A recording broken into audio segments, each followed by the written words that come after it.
So as we progress beyond the initial 8, or perhaps where you're starting is with the Rhythmic Stabilization program, you'll notice that it is simply combining some of the exercises from the initial 8 into a more complicated and productive series.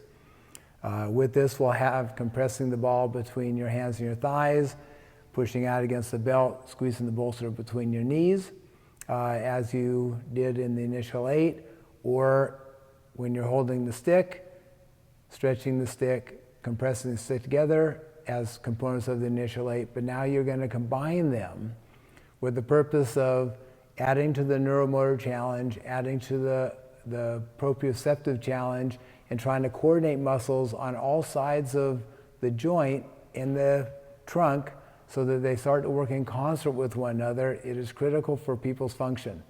As the challenge increases, then the benefit increases, both neurologically and physically. You'll notice that there are 2 components of the initial 8 that are not in the rhythmic stabilization. That is the short arc quad exercise, where she had the bolster underneath a knee.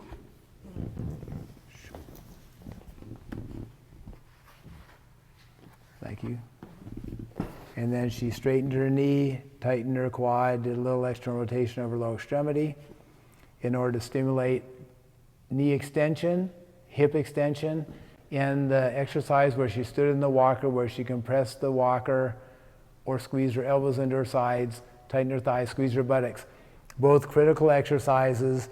It's important that the knee is very stable when it is straight, and we need to get the posterior lateral hip muscles to work well when it's in extension.